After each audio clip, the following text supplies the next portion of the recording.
మీరు ఎవరైనా Michael Faraday అనే ఆయన పేరు వినుంటే ఈరోజు ఆ మైకిల్ ఫారడే గారు గనక నోబెల్ పీస్ ప్రైజ్, నోబెల్ శాస్త్రీయ పద్ధతిలో ఇచ్చే వారికి నోబెల్ పీస్ ప్రైజ్లు ఇవ్వాలి అని అనుకుంటే ఆయనకు ఎన్ని వచ్చేవో. ఎలక్ట్రోమాగ్నెటిక్ ఇండక్షన్ బైబిల్ చదవటం కారణంగా ఆయన కనుక్కున్నాను అని సొంతంగా తన మాటల్లో చెప్పాడు. ద లా ఆఫ్ ఎలక్ట్రోలిసిస్ బైబిల్ చదవటం కారణంగా నేను కనుక్కున్నాడు, నా సృష్టికర్త నన్ను ప్రేరేపించాడు అని ఆ మాట చెప్పాడు. అంత మాత్రమే కాదు, the magnetic properties of matter Bible చదవటం కారణంగా నేను కనుక్కున్నాను అని చెప్పాడు.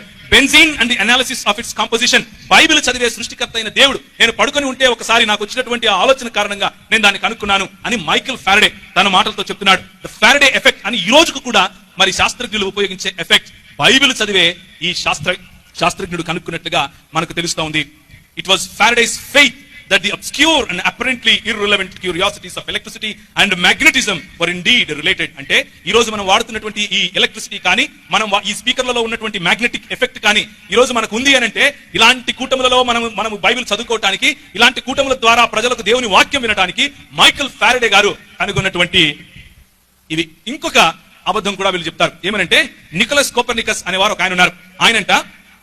ఆయన అసలు దేవుడిని నమ్మనేలేదు, ఆయనే చెప్పాడు మనకు ఖగోళ శాస్త్రం గురించి, ఈయన తీసుకెళ్లి చంపేశారు అని అబద్ధాలు చెప్తూ ఉంటారు. నికోలస్ కోపర్నికస్ గారు 1473 21 మే లో 1473లో ఏమన్నారు అనంటే, ఆయన అప్పట్లో పుట్టారు, 1473 నుంచి 1543 వరకు బ్రతికారు. ఆయన ఏమంటున్నాడు అనంటే, నేను ఈ ప్రపంచంలో ఉన్నటువంటి ఖగోళ శాస్త్రాన్ని కనుగొనడానికి కారణం ఏమిటి అనంటే, ఇంత గొప్ప ఖగోళాన్ని, ఇంత గొప్ప అందమైనటువంటి ఈ అమెరికను చేసినటువంటి నా దేవుణ్ణి కనుక్కోవాలి, నా దేవుడిచ్చినటువంటి ఈ సంపదను నేను ఖోజించి తెలుసుకోవాలి అన్నటువంటి ఆతృత ఈ బైబిల్ నాకు నేర్పింది.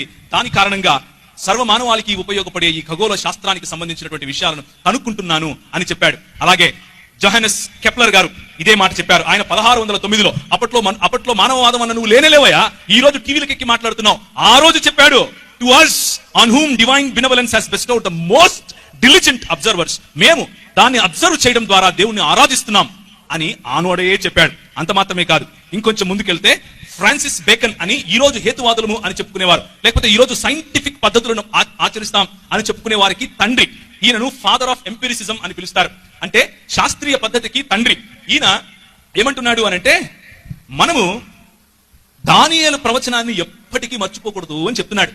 దానియేలు ప్రవచనంలో ఏముంది, అంత్య దినాల్లో చాలా మంది జ్ఞానమును సంపాదిస్తూ ఇటు అటు పరిగెడుతూ ఉంటారు అని చెబుతూ, ఈ రోజు మనం చేసే ఈ జ్ఞానం ఇంకేదో కాదు, ఆనాడు ప్రవక్తలు మన కోసం ఇచ్చినటువంటి, మన కొరకు చెప్పినటువంటి ప్రాఫెసీ అని చెబుతూ ఈ బైబిల్ను ధృవీకరించాడు ఆ ఫ్రాన్సిస్ బేకన్.